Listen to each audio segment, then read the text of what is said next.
and power, peace and power. Gonna have to change that too, man. That salute. Too many suckers are saying it. Gonna change that soon. Be on the lookout for that.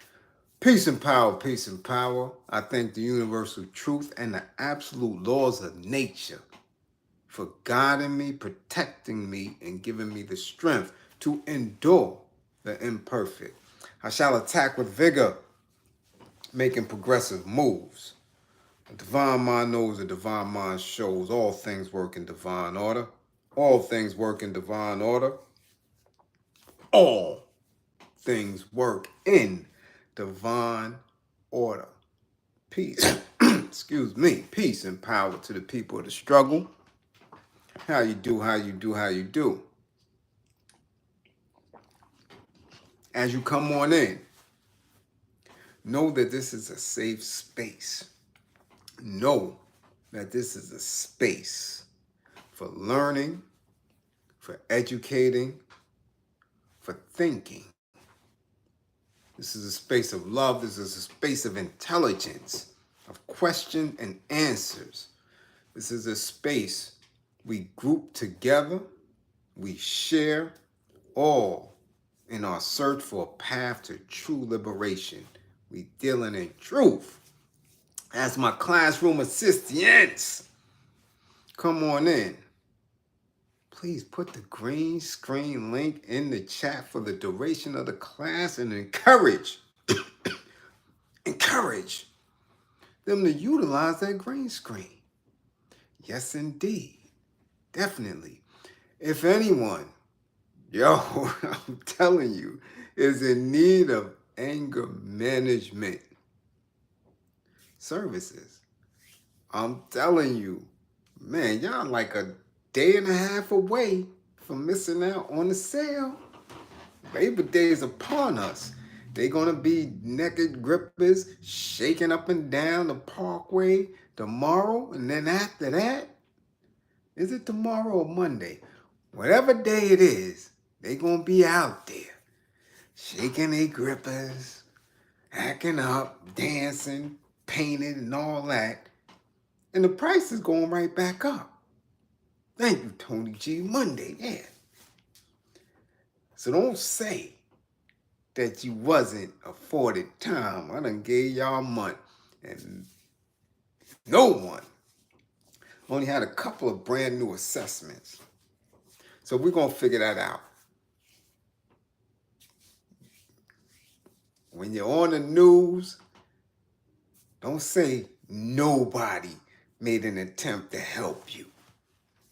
Help is always there. So if you have an issue with your anger,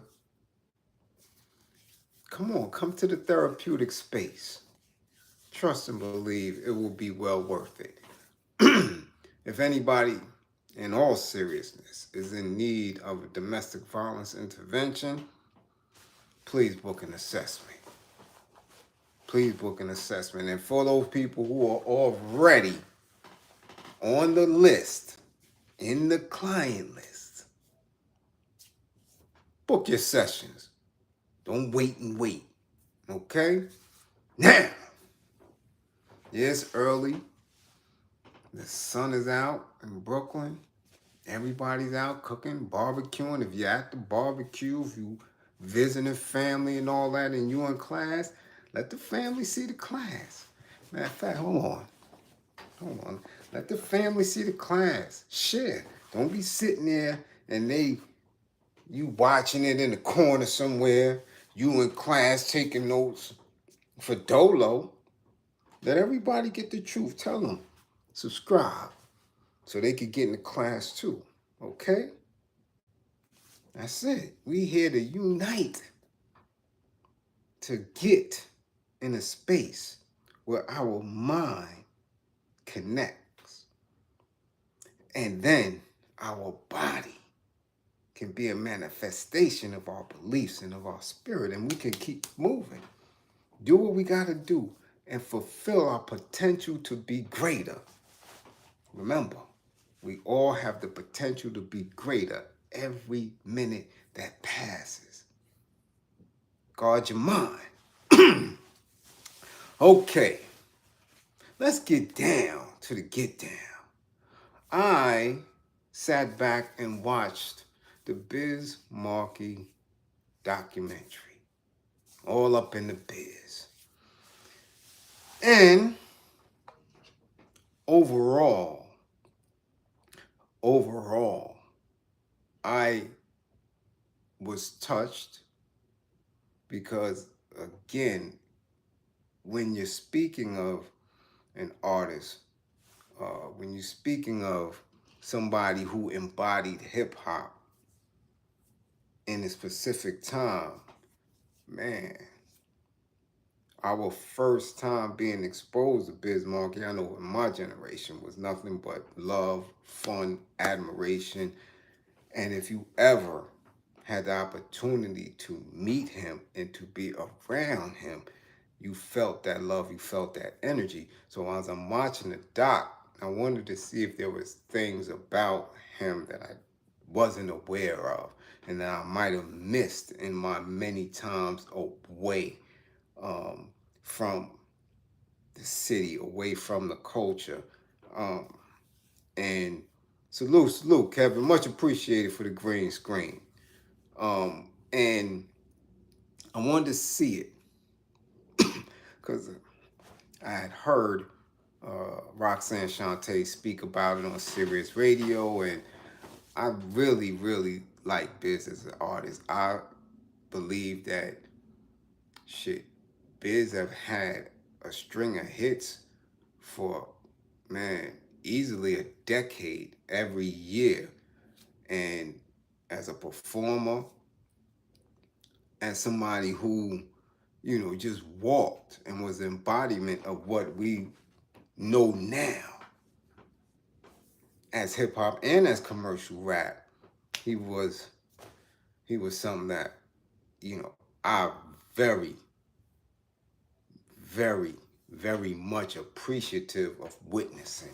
Like I said, I've been in it and around this from its inception. So I have a very, very different lens when it comes to hip hop, and I have an appreciation for it. I mean, it literally saved my life in various situations. In the most dangerous conditions, I was able to breathe life into myself. I was able to be encouraged because of hip hop. I know it is alive. It is always going to be alive. I'm the walking embodiment of it. So certain artists touch me in a way that others just can't. and that's only from the creative aspect. Many I do know personally, others I don't. But again, when we're using these individuals as a connecting piece, some of them are just very genuine and they move you in a different way. Now, when I was watching the documentary at first, I was taken aback by the introduction of this puppet in this hospital bed and how we are, well, I'm not going to give up a lot of it because a lot of people haven't seen it yet. But I will say there was pieces of it that I was being in a space where I worked around people who was going to expire, or from gunshot wounds and things like that, and having had family members who I've watched expire. That anytime I'm watching something like that from that point, especially from the point at which where Biz transitioned, like during the pandemic, it's a little eerie. However, they quickly got past that and we start to get into Biz and his early life and his introductions into hip hop.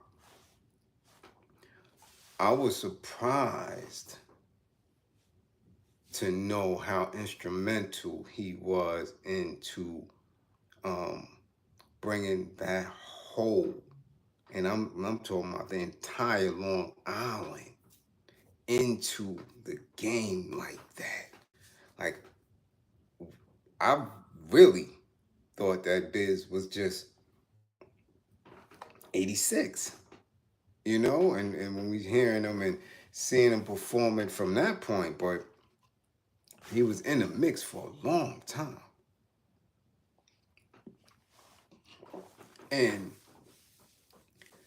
to hear and to see how Rakim spoke about him, how Eric Sermon spoke about him, how different people who we thought was the groundbreakers of Long Island into the game. We can make a strong argument if it wasn't for Biz, a lot of that shit wouldn't have got pushed. A lot of these individuals may have had a longer road getting to where they got and might have missed their boat and their opportunity. As I always tell y'all, 86 to 89 was the renaissance of hip hop. So 86, if you missed your boat in that, man, you might have been done off.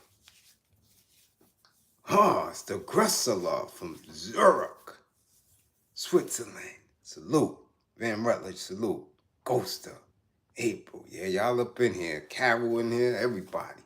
So, to look at it from that point and see that, damn, Biz encouraged Rakim to come up outside of Long Island to get recognized. He was doing that from that space.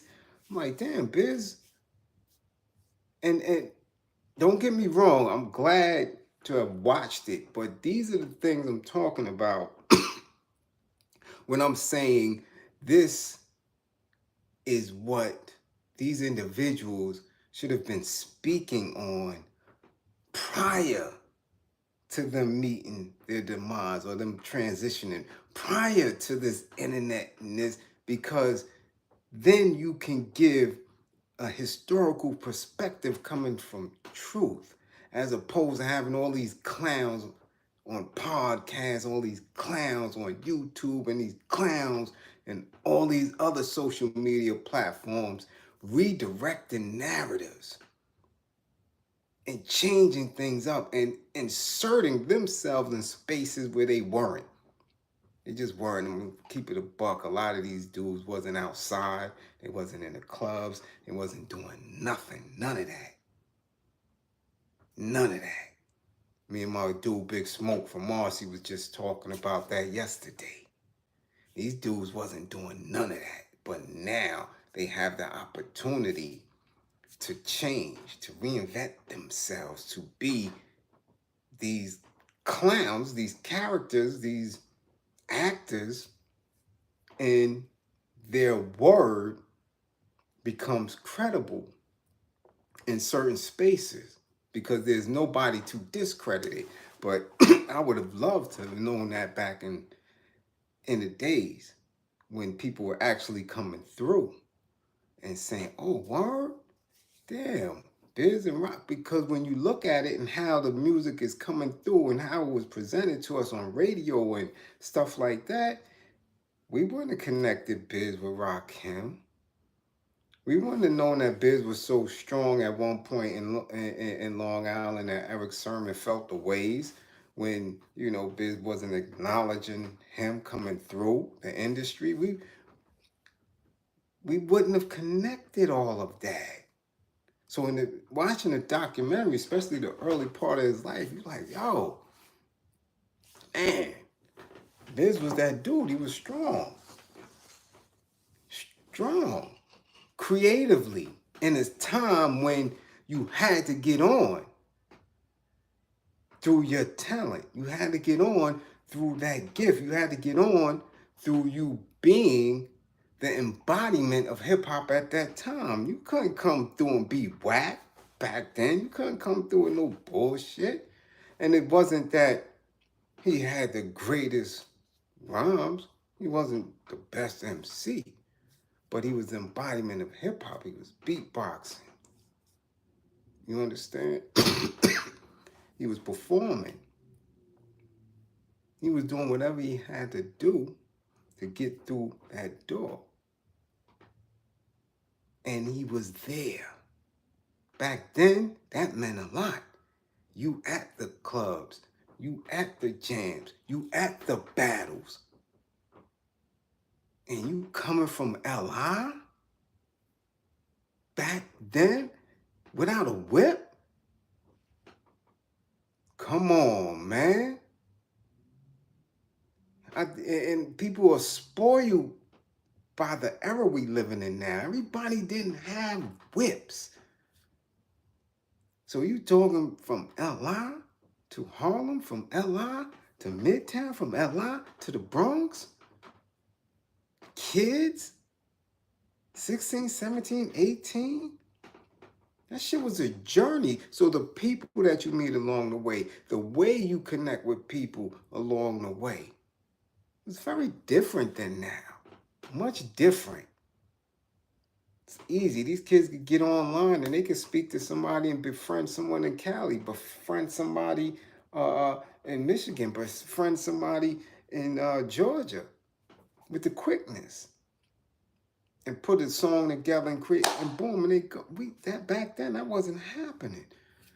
So the miles that he put on his feet, the spaces where he put his energy back then is phenomenal. Especially dealing, with the competition that he was dealing with from back then. And we was talking about, in order to really get heard and be seen and have people pay attention to you, you had to have bars. You had to spit, because this was the name of the game. In that transition, the DJs was playing the back, the MCs was up front now. So now, if you didn't have that to a high level, to a high degree consistently, people really didn't pay you no mind. But again, he was able to make it.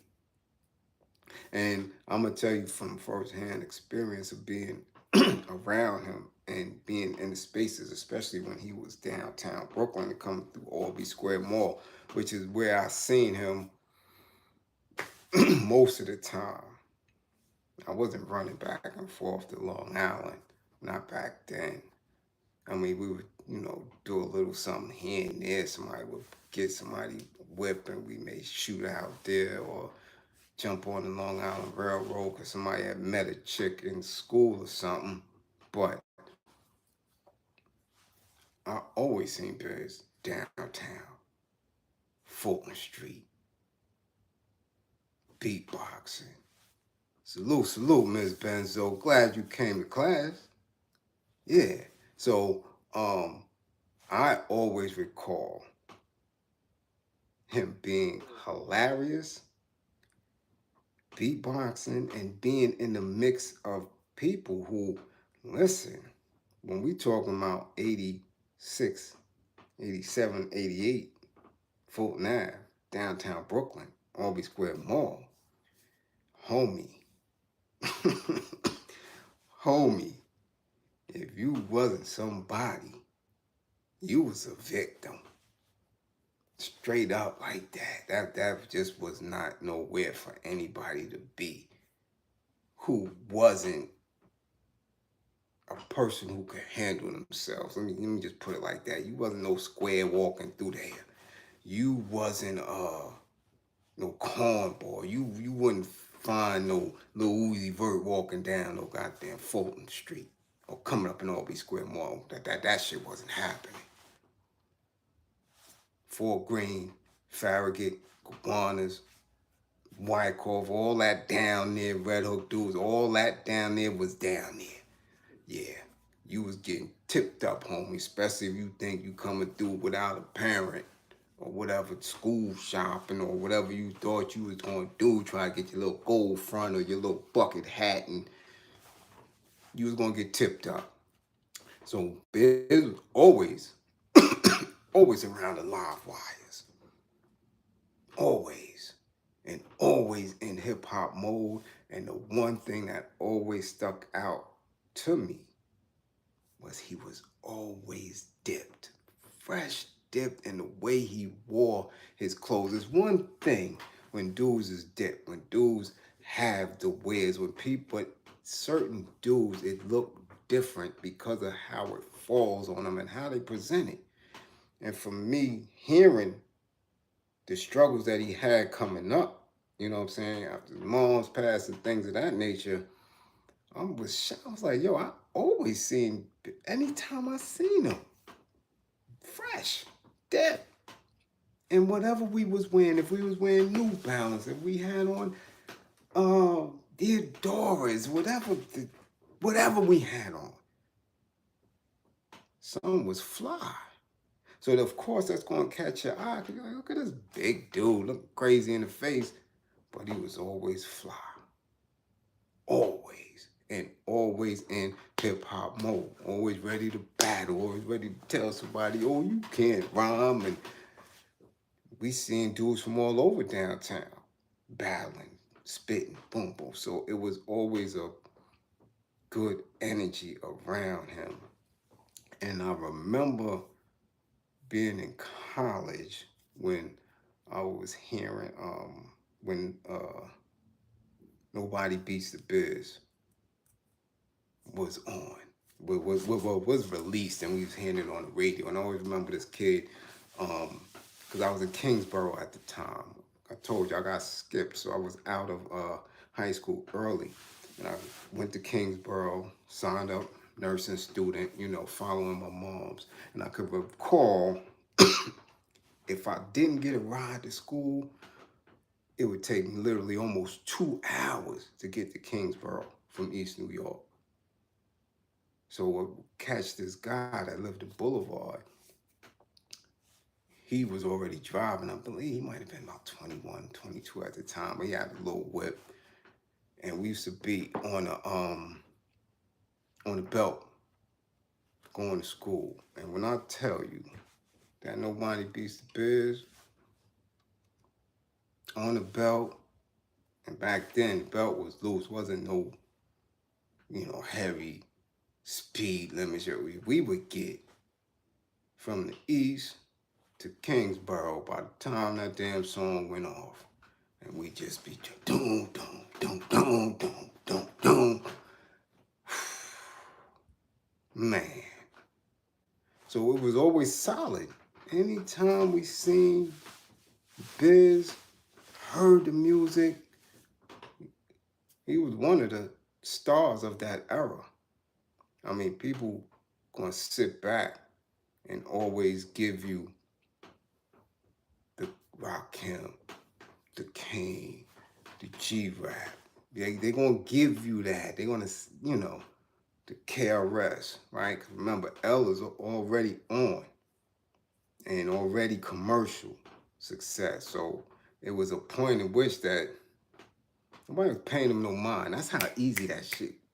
You in and out. Once you commercial and these new cats is coming through and the underground is here and Union Square on a regular basis is popping, you not coming through like that on a regular, I wasn't thinking about L. I don't care what people say. I don't care how they portray him nowadays as this GOAT and all this and icon. He wasn't coming through Union Square on a regular basis at all the quarters. He was already in a different element, a different lane. When he pop up, he pop up. We ain't coming to the square to see him. We wasn't coming to Union Square to see him. Be Fast performing, we coming through. Ultramagnetic performing, we coming through. Kid and Play performing, we coming through. Yeah, because Kid and Play was underground. See, that's the shit that a lot of people don't push. Especially when I seen him on Math Hoffa. Kid and Play was very underground. First 2 songs, She's a Skeezer and Last Night. Wasn't no commercial shit. That was some gritty underground shit that was banging in the square. So it wasn't no L.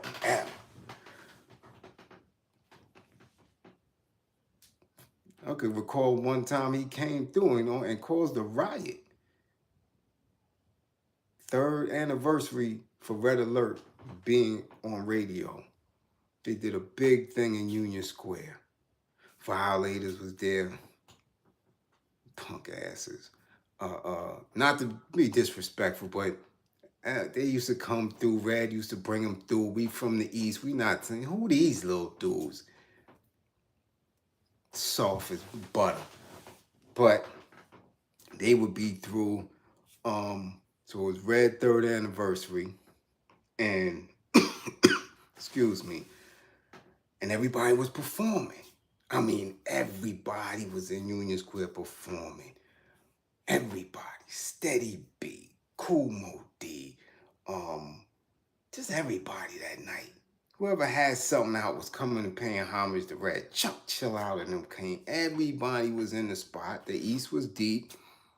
Salt and Pepper gets on stage.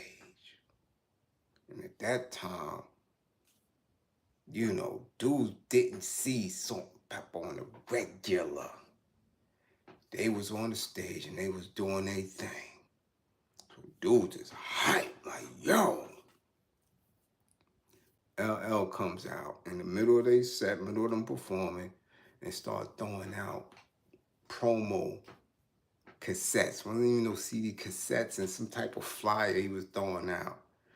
And Pepper or Salt, I don't know which one, said, oh, that's what you gonna do? You gonna disrespect us like that? And had a few words with him and left the stage.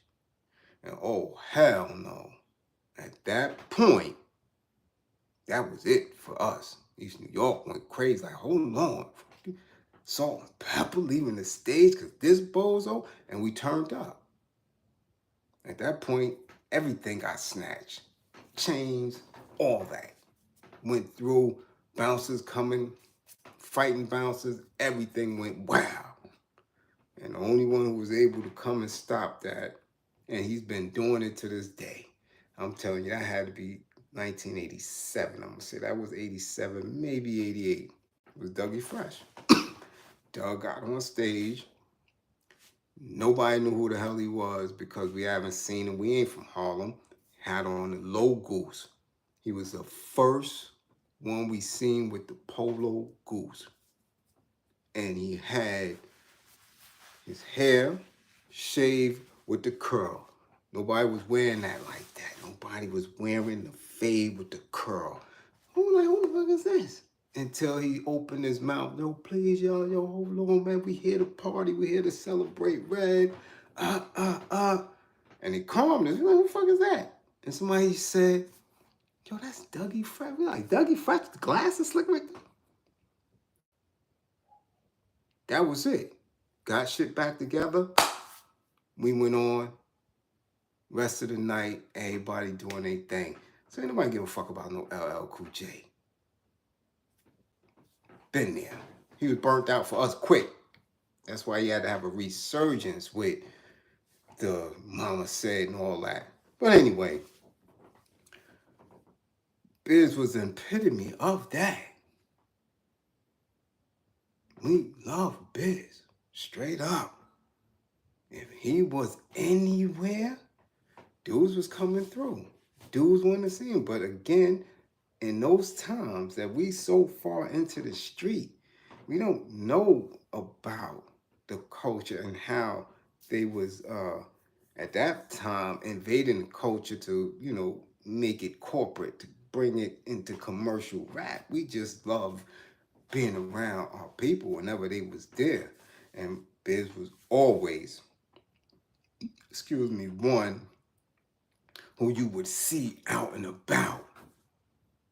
I don't know of any other people that was in the industry that had a name, that had videos, that was on Video Music Box, that we seen in the street that much. I mean, in the East we spoiled because we seen Daddy on Stetzer on a regular. We see him in Brooklyn. We see them, because he's one that's going to battle anybody too. So we seen him in Fuquan, Delight, and Wise, and we saw them on the regular. We seen T-Funk and Bad Boys on the regular. We seen the Fat Boys. well, we seen Buff and Cool Rock on the record, but you didn't see a lot of these dudes that was the, pioneers and those who were part of that renaissance of hip hop. I didn't see them like that. But we always seen Biz because, again, we downtown, we in Midtown, we taking money, we shopping, we doing a lot of different things. And he was one that we always came across. So I loved him as an artist and as a person who I was always running into. He was always with Hawk and all those dudes from Stein downtown, and they had access to him because they always be around. So when he's down there, they snapping and doing all the other things that, somebody who was in the mix would do down there. So, I was waiting to see that. I mean, they made slight mention of it, of him being in the mall and coming through because he made the song, right? Remember the Albee Square Mall song?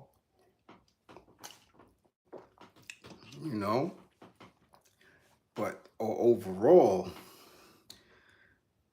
it was certain spaces where it was getting, just to watch it, had an eerie feel to it.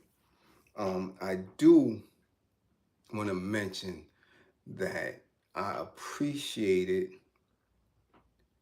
watching Rakim speak, and it blew my mind because this was the first time that I ever, and I think it's the only time, if I'm wrong, correct me, that people seen Rakim emotional. That, for me, for them to film it, for him to be in that emotional space, and for him to allow them to keep that in and not edit it out, loved it. Because nobody never see God like that. And that, for me, I was like, damn, that's powerful. That's powerful. I really dug that part of it. And won't forget that part of it. Of course, I knew about the Master Ace and the puppet video, and didn't know the back end to a lot of it. And that's where we're gonna go with the next part of class, is talking about the business of this shit, and how that can take the soul, take the essence away from a person when you want to continuously be creative, when you want to continuously be in a space where you have your family, your peoples appreciate that craft, that gift, and then the bullshit gets in it. So I want y'all to see it. I usually don't promote a lot of things because certain spots get dry, certain spots have you scratch your head. Like, they really needed more help putting it together, and you question some of the writing. Like, I'm like, damn, you wrote this, and excuse me, the wife, who I really didn't know who the wife was until I seen it and I saw, I'm like, okay, look a little familiar, but then when I seen them show the print work of her modeling, I'm like, oh, I see her everywhere. I didn't know she was married to Biz at all until that doc. Like you said, certain people are out of the space, and if you're not in it on a regular basis, you're gonna miss it. I missed that part. He was married to her. So, it was good. It was definitely one of the better pieces on hip hop, and on somebody as dynamic as Biz in hip hop that I've seen in a minute. And I'm quite certain that a lot of these MCs got stories, and we would appreciate that more and more, instead of them getting on these silly ass podcasts, YouTube spaces, talking bullshit. and not giving us or those who's coming after us, the younger ones, truth about it. The name of the documentary is All Up in the Biz. Sells, it's All Up in the Biz.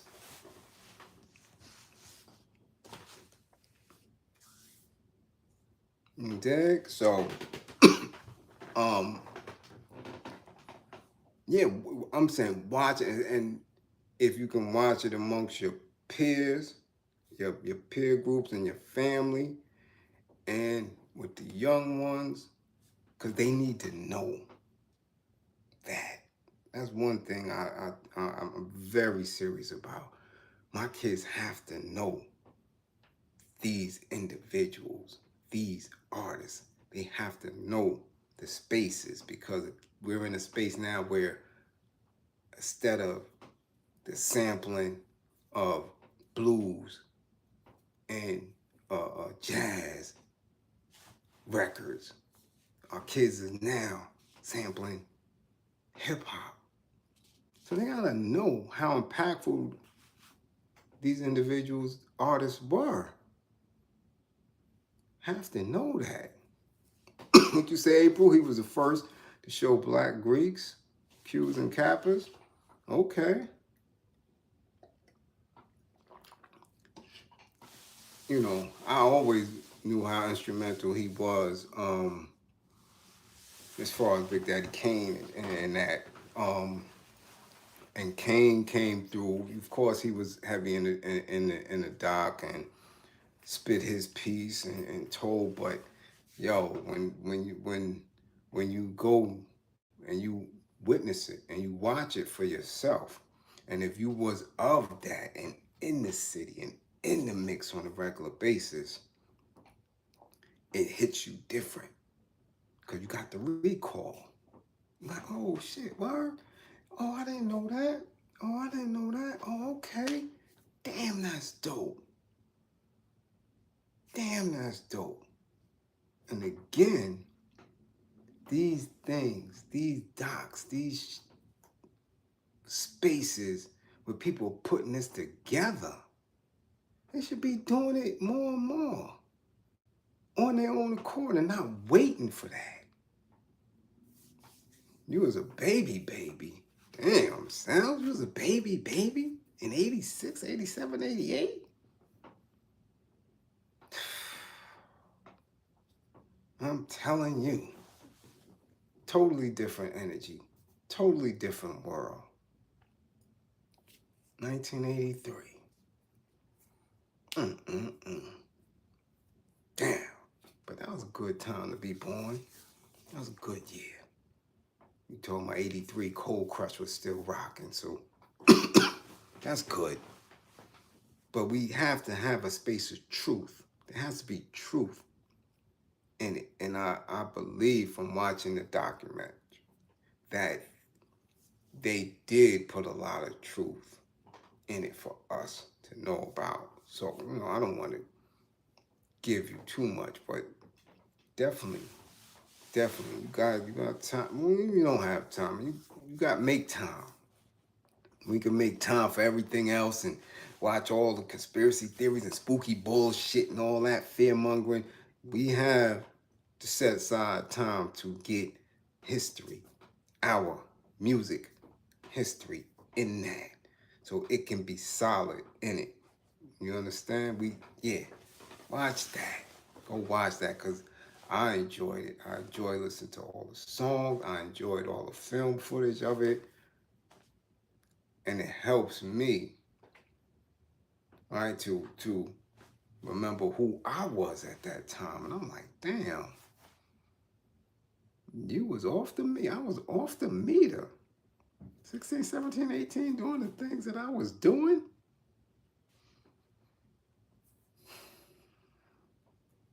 Crazy. I mean, literally crazy. Crazy. That's why I connect to these kids. That's why I can speak to these kids. I'm not looking down on them.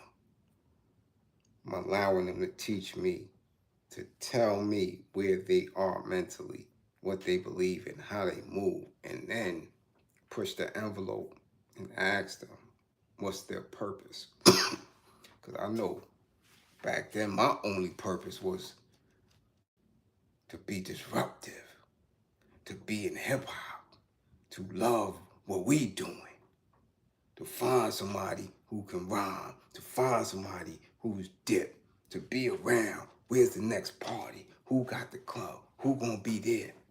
Go get some money. Wasn't trying to look at anything other than that. We believed in hip hop. That's it. That's all we wanted to do. We couldn't wait for the weekend, for Friday, Saturday night, so we could get and listen to the radio all night. Because what we didn't get on KISS, what we didn't get on BLS, we got on college radio. We waited for Awesome 2, Teddy Ted, and Special K. Come on, man, we was up all night waiting for the new shit. Waiting for it. Like, yo, you heard that? Got your tape. You recording shit. And you trying to make sure you didn't miss nothing. So if you had a tape and you had something on it from last week, if you heard it, you're not going to press record. Then they put a new beat in you. Oh, press that. What's that? You listening to it, you hear, you remember when you first heard you a customer EPMD, you like, oh, yo, run out in the morning. Yo, y'all heard that? Yo, who got this? Who got that? Different. Wasn't no YouTube. You just come on in. You could catch any artist. No. You had to be in it, of it, and love it. Or else you was just going to miss out.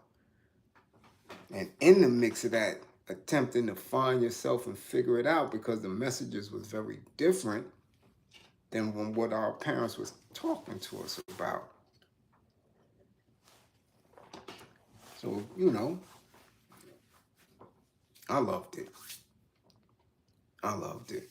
Cassettes with the toilet tissue in it. No doubt. You ain't got no tape. You got a tape over something. You sick. Like, So he went downtown and stole a whole bunch of tapes. Yeah. Come on now. You kidding me? Memorex tapes, Sony tapes, TDKs. You trying to make sure you catch anything that's new. Yeah. Tape pop. Got to do the tape surgery with the little screwdriver. The scissors to cut the scotch tape. Put the tape together. Screw it back on. Put that cassette back. Cut a little piece. Put it together. Yeah. Because you got the tape. The tape may be banging. Indeed. So, it's a space where we have the true appreciation for it. We can't let anybody come through. Like I always say, guard your mind. Can't have anybody come through and paint a different picture of what that was from what it is now. Can't do that. Because I'm telling you, a lot of these dudes wasn't outside. And they making an attempt to say, well, that don't matter. Yeah, it matters, because you're not speaking from a perspective of experience. Okay?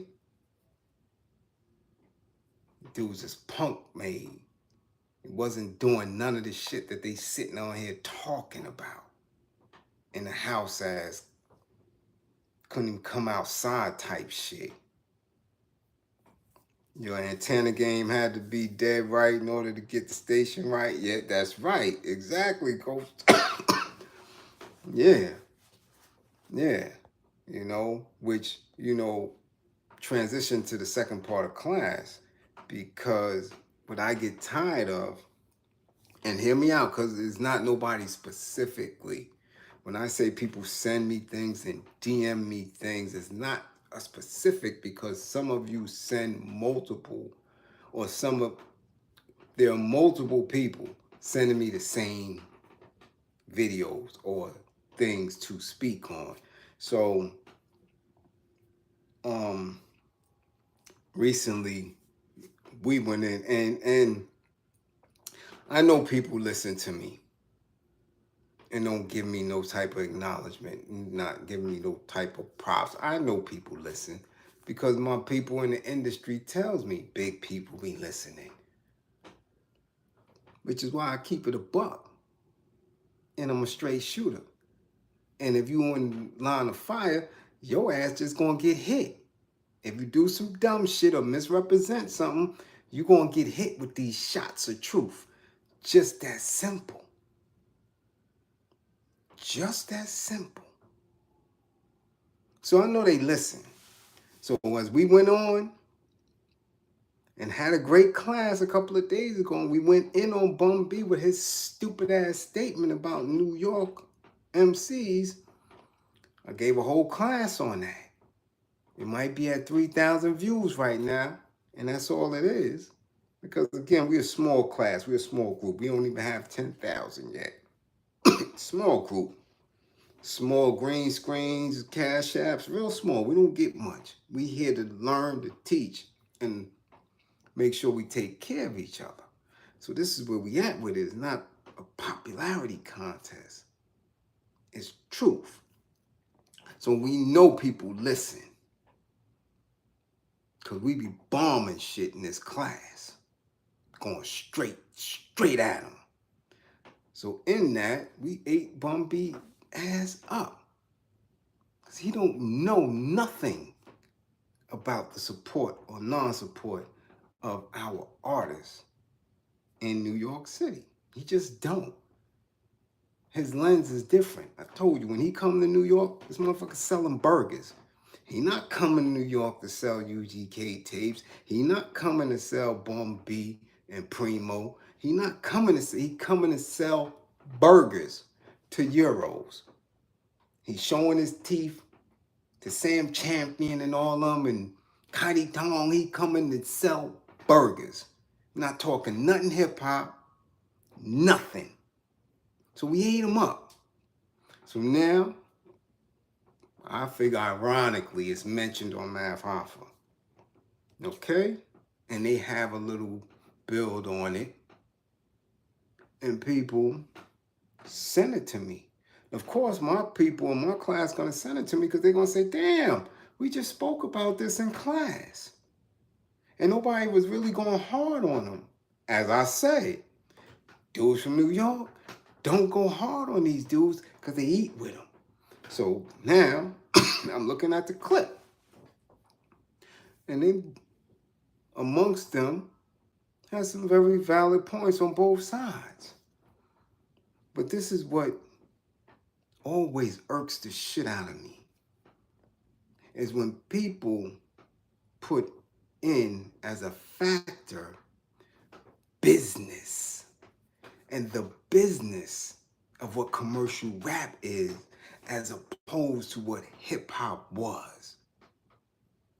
And they speak of it in a space as if they know business. I already explained that in class.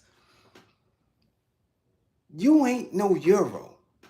Y'all not businessmen. Y'all not. And anybody who can speak for Whitey, we need to look at with a suspect eye. Like, how do you know more about Whitey than Whitey? Either you're ignorant and don't know, or you're a little bit too close to them. So when people call themselves businessmen, like, y'all not businessmen. Or when they say that newer MCs, newer rappers knew how to function in the business and the pioneers didn't, I look at them like they crazy. Because ain't none of them businessmen. None of them. None of them. Because none of them created any type of industry or infrastructure within the business, within what commercial rap has become, what hip hop has become as a moneymaker. None of them created any of it. So they never should be considered businessmen or entrepreneurs. These niggas is talent. That's it. They're not businessmen. Because they don't manufacture and own shit. Nothing. From the very beginnings of what hip hop and commercial rap is, they never owned nothing. Nothing. They owned their raps. They owned their abilities to scratch, to cut, to mix, to blend, to spin and break dance, to do graph. They did not own nothing. In order to be an entrepreneur, in order to be a businessman, you have to come with something that you own in order to barter with other people who own everything that they dealing with. So, for example, the industry on a whole, the recording industry of America and the recording industry globally that was functioning at the time was using vinyl records, right? It wasn't doing the 8 tracks and shit. We had passed that. By the time hip hop come, you had a few that still was doing 8 tracks and all that shit in them big ass cars, but we was on vinyl and subsequently cassettes. Nobody owned any vinyl manufacturing plants. Nobody in hip hop owned none of that shit.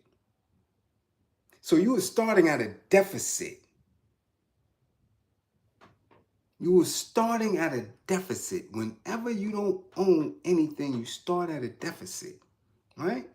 We know that. We want to take it to some street shit, right? Where was the cocaine coming from? Where was the poppy seeds coming? They grow that. They own that. They set the price point on that, right? When Cuba has sugar and nickel, they own a price point on that. Get where I'm going now. Stay with me. You understand? They own that. They're able to barter that.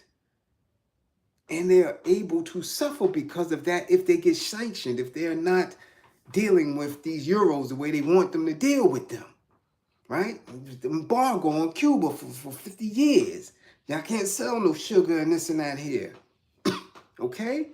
Because there's an ownership. So rappers never own shit. So when the commercial aspect came in, when it was time for them to take the talent from the street and put it on record, the recording industry, they were at a deficit from the rip because they don't own anything when it comes to vinyl manufacturing. You're using these things. You're a tool. You're a talent. So you're bartering at a deficit. You're not a businessman. You're an artist coming into a self-containing, managing entity. That's what it is. The business is already there. So you're not a businessman. You're coming in as a talent and at a deficit because you're not manufacturing nothing. You're coming with your songs, you're harmonizing, your raps, whatever. Okay? So you didn't own that. And the first things that rappers or MCs were starting to get these deals on, like clothes, denim, sneakers, and rubber and stuff like that. These dudes wasn't businessmen making these deals. They're still a talent. They don't own no rubber. They wasn't doing none of that. So they're not businessmen. So when you're looking at Jay, when you're looking at 50, when you're looking at Irwin, these are not businessmen. They are talents who have happened to be able to speak and articulate themselves and play a position and a role in the business of entertainment. They don't make them businessmen at all. Somebody is still sitting there navigating the price point and putting their value on them. Now you could come through and say you want whatever. I don't mean you're going to get it. And if they so happen to give it to you based on your talent, as a talent, they're going to always make more. So they're not businessmen. These dudes ain't recreating shit. It's already there. It's already there. So they're just utilizing it. And again, they have a team, they have an entity, they have lawyers, they have others, Euros whispering in their ear, suggesting to them or consulting with them how to get these things working and functioning for them, which is why it's so quick to clip their wings whenever they don't play their position or whenever they fall out of alignment with us. When we don't care about them no more, then they're no good to the Euro. They're no good to Whitey. If they don't have us, they're no good. They can't make no money for them. So to get their little wings clipped, then they got to go find another way to do it. They got to find another Euro. They have to find another system where they can utilize their talents. Okay? They're not entrepreneurs and businessmen. They don't own shit. Right? Who owns shit? Okay, well, let's go. Let's see. Right? When you do the research and you saying, okay, well, Bliz, well, who the hell does own vinyl manufacturing? Like, who owns vinyl and records? Somebody has to own it, right? Somebody is sitting there and eating off of the entity of the music industry and not participating in it. They don't give a damn if it's country. They don't care if it's rock. They don't care if it's hip hop. They don't care if it's reggae or reggaeton or blues, because they are a vinyl manufacturer. They'll sell anybody who got the bread. So they don't care who's number 1, 2, 3, nothing, because they set the price point on the value of vinyl. And that was back then. Now, of course, we know shit can transition. It went from vinyl to cassettes to CDs to now it's streaming. We don't own that shit. Okay? So what kind of business mind do you get these dudes props for? Other than because somebody printed this shit somewhere. You never seen their contracts. Ever. You ain't see their record company contracts. So you damn sure ain't see their sneaker contract. You damn sure ain't see their liquor contract or their clothing line contract. You ain't seen shit. Their movie nothing.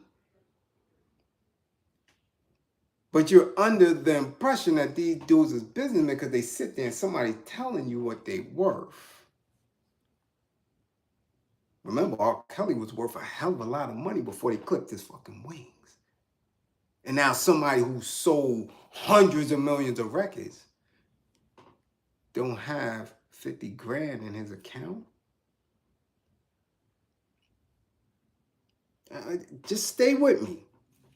Now let me show you how people who want to create ownership of their talent, even when they're not a talent, but want to push the value and the wealth that can be accumulated. Let me show you how they utilize the industry.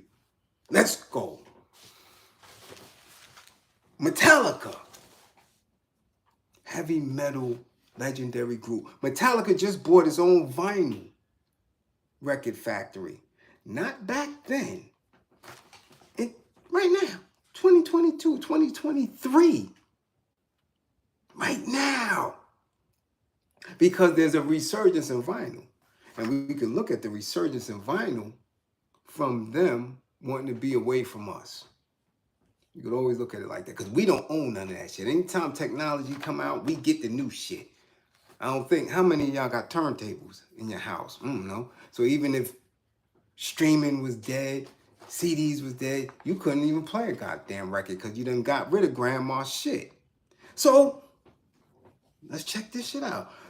As demand spikes, the heavy metal band has purchased Furnace Record Pressing in Virginia. Furnace's CEO started the company in 1996 by selling DVDs and CDs from his basement. Over time, he began importing and repackaging and shipping vinyl records produced in Europe.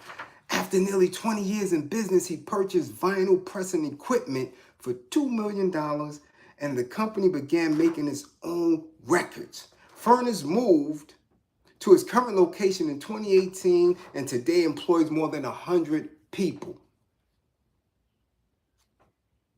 Metallica bought it.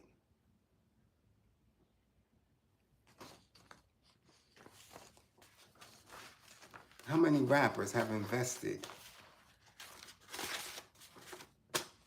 in something that can manufacture the things that they have their name on?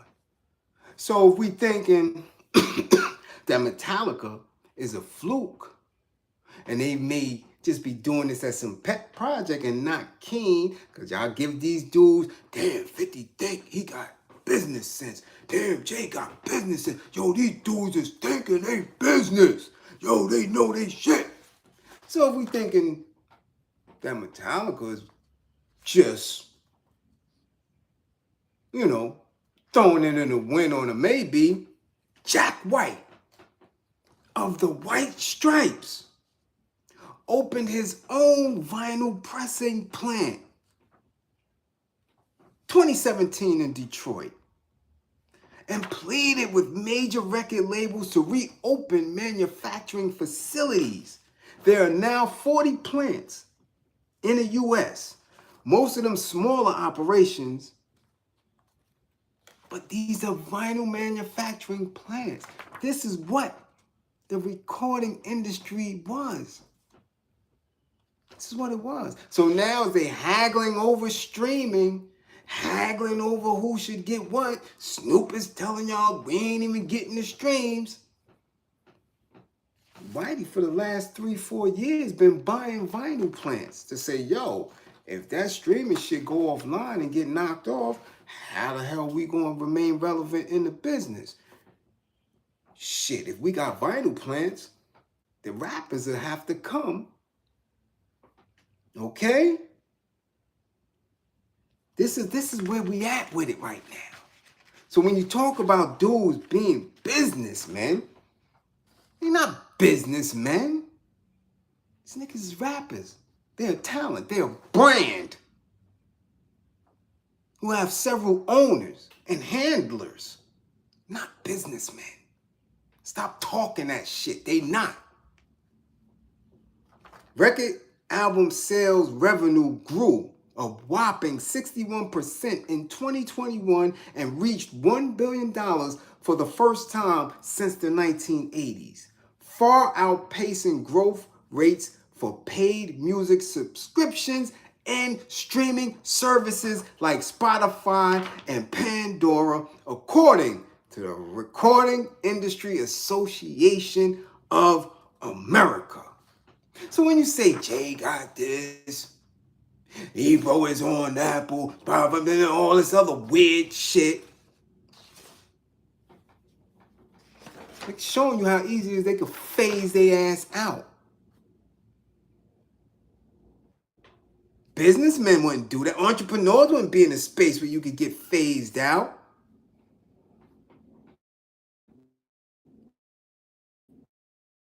Where you're not ahead of the game. How many of these rappers y'all see on any of these platforms talk about anything about owning and manufacturing a product that could be used. Not for us, but at least for them. None of them got vinyl manufacturing plants. Not none of them. You ain't hear none of them say that? But they talk about Tyler Perry and the studio he built. But did he build an industry portion? Did he build a factory that within it is making the cameras that he used? Or will he still be having to pay for that? These are not businessmen. Businessmen, they build shit. They manufacture and own shit. And if they don't manufacture and own it, they buy those who manufacture and own it. Right? I know y'all seen on PBS those men who built America. Right? The Rockefellers, the Carnegies, the DuPonts, and all that, the Vanderbilts who, were building these conglomerates because if they didn't manufacture it, they knew that they had to own it. They're not owning shit in hip-hop at all. Again, because hip-hop was absorbed by the record industry, which was already there. So it's not no business of hip-hop. You got commercial rap, which has elements of hip-hop in it, but these niggas ain't businessmen. Stop with that narrative. But when you say things like that, you become an enemy because now you take the prestige away from these clowns. They can't bang on their chest and say, I'm better than you because of that. Because I'm a businessman. I'm an entrepreneur. But when you know the truth and you can look behind them and say, you don't own shit. Explain to me how you are a businessman.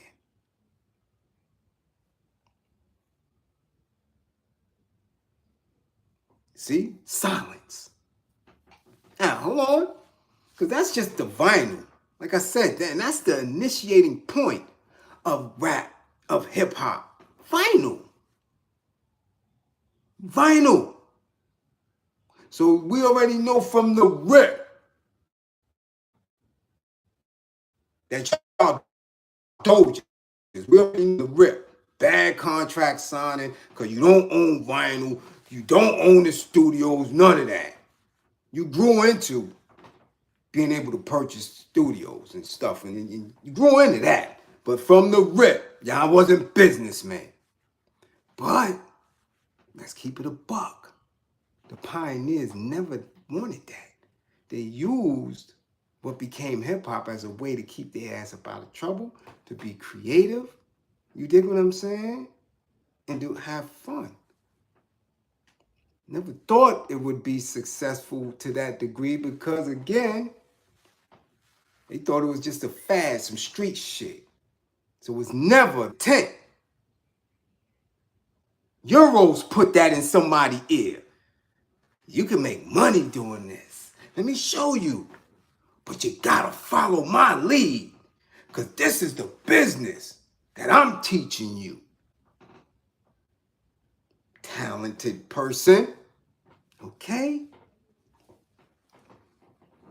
That was the vinyl. Let's talk about the denim.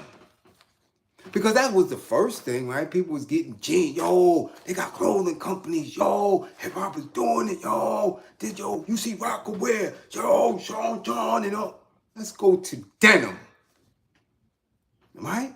Denim manufacturing dominated by Asian countries of China, India, Pakistan, Bangladesh, and Turkey.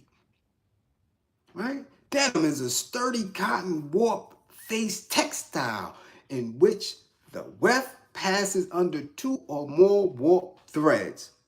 This twill weaving produces a diagonal ribbing that distinguishes it from cotton duck. Wow, a denim predecessor known as dungaree has been produced in India for hundreds of years, the term denim comes from the French phrase, right?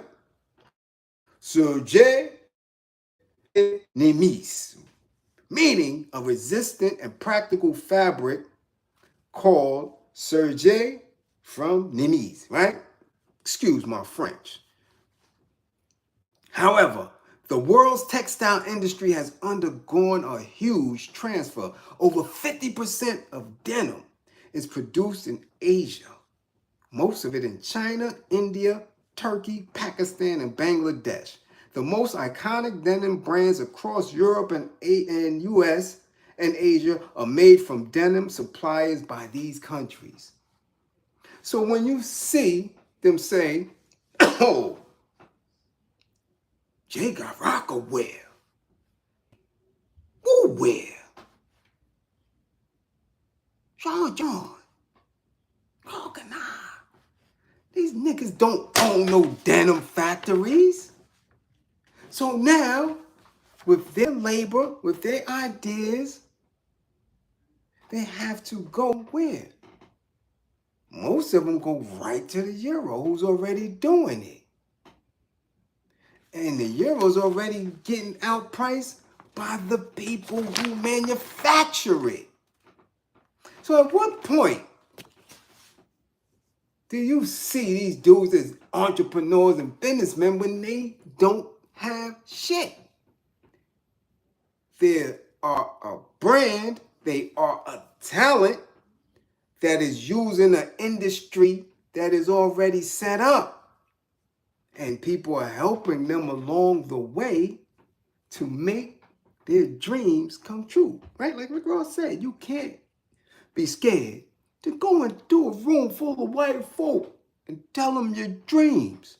Because white folk can make your dreams happen because you don't own shit. So you're not a businessman. You make deals based on your grippers. You make deals based on your labor. You make deals based on your brand, and your brand is only as valuable as we see them. If they have no value to us, if somebody kicks their prestige out, they done. They're done. So you're not a businessman because somebody's allowed you to put Rockaway on a goddamn pocket, to put Woo-Wear on a pocket. It don't make you a businessman.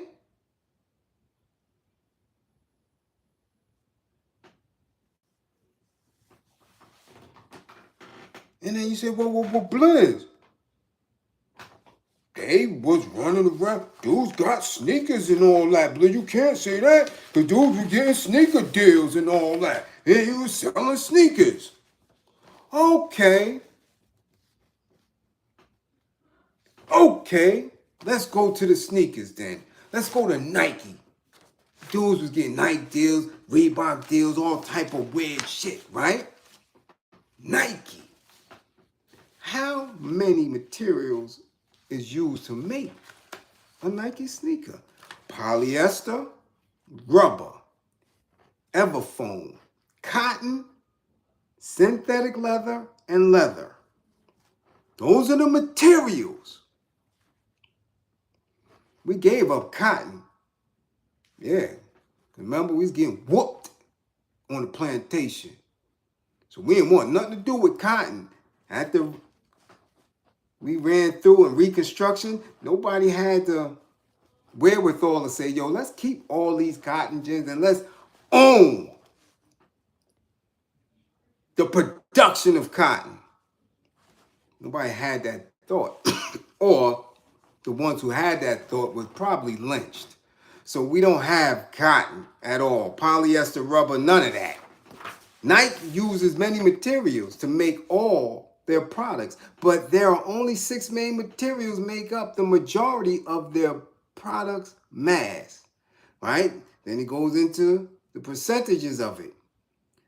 Okay? Now, these countries are the ones who have the materials, who own and manufacture the materials. Thailand, Indonesia, Malaysia. These are the ones, especially the rubber. So they already setting a price point. Then the Euro go over there and get it.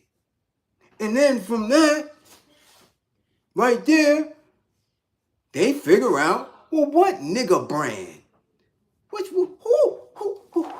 Who the hot nigga that we could put on the sneaker? Whoever the hot nigga is, somebody gonna get him. Nah, we know. No, they going crazy when this guy's song come on. Let's go get him. And he thinking he a businessman because they got him in a different setting. They got the big table in front of him, got the caviar and a little wine and little Euro pieces. And telling, yeah, you're a businessman. You got to start thinking of yourself as a businessman. Now we want to give you the sneaker. How much do you think you need? And these niggas thinking they businessmen, you man, give me 20 mil. Say, nigga, we can't give you 20 million. Not just like that. Maybe over the course of 6 years. And he thinking he an entrepreneur. Yeah, I'm about to get my own sneaker. I'm putting this play together to get this sneaker. I put the play together in a business that's already established. You ain't put together shit, dummy. But this is what they do. And they don't only do it with sneakers. They don't only do it with jeans. They don't only do it with vinyl. They do it with movies. They do it with TV shows. They do it with books. They do it with everything. You got these niggas thinking they somebody they not. Because you don't research and don't think past them and the Euro to know that y'all don't own shit. This is the poor part of the country. The poor part of the planet, as we've been taught by the lessons. All they grow over here is corn and wheat. And I ain't seen them niggas on no cornflake box.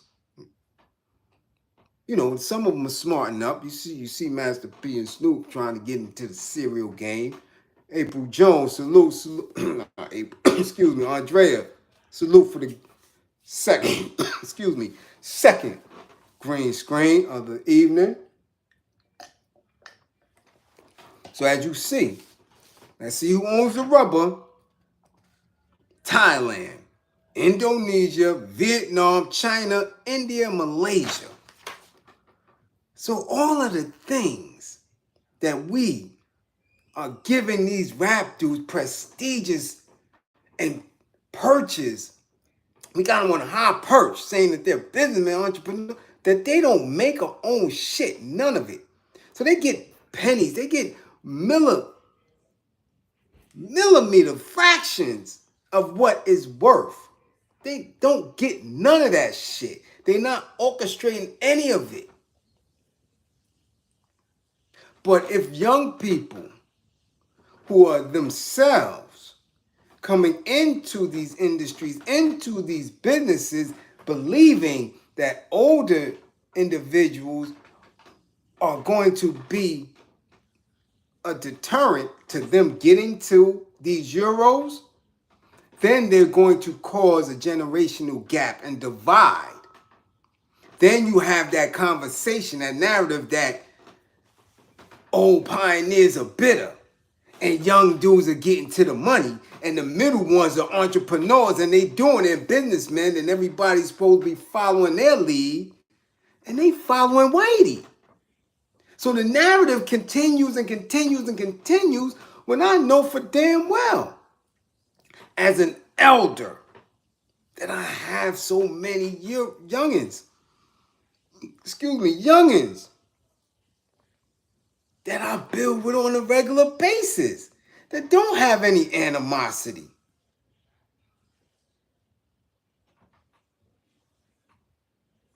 See?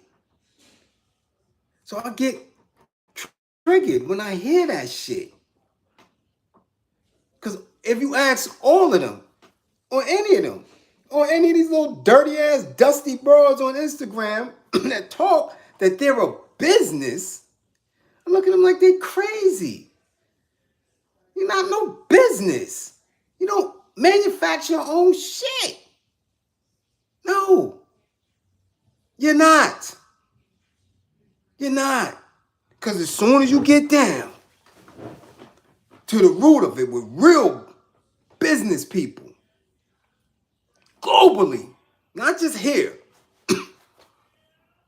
and they say, okay, well, what's going on here? Where's your product? And you, the minute you don't have a product, the minute you have to go outside and outsource to get that product, they beating you.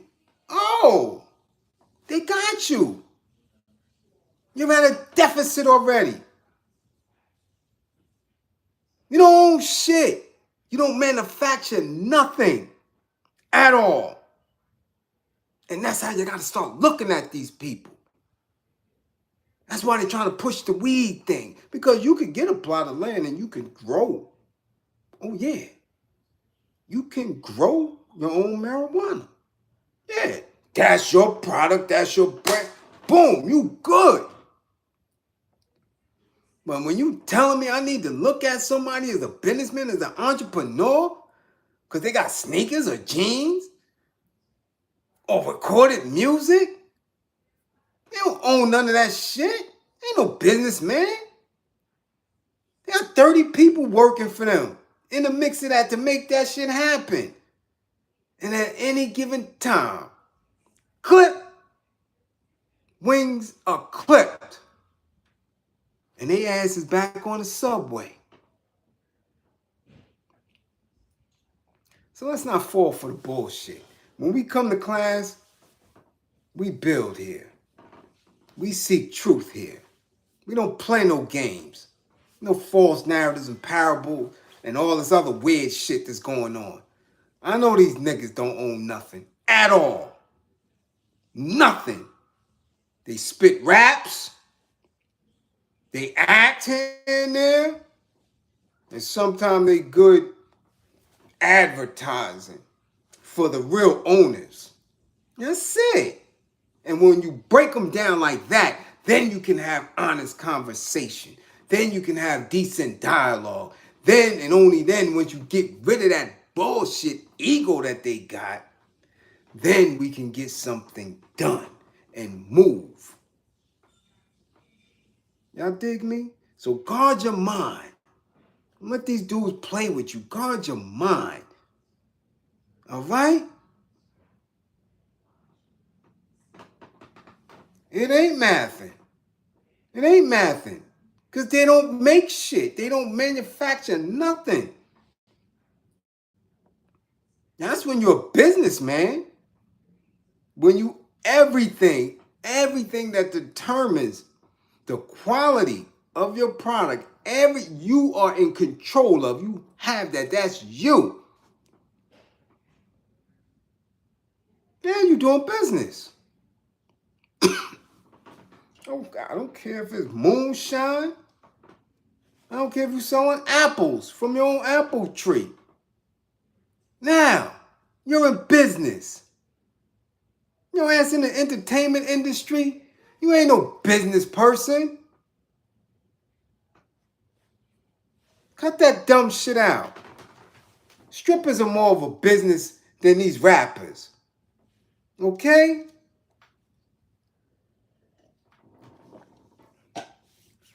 So again, thank my classroom assistants for holding down the chat.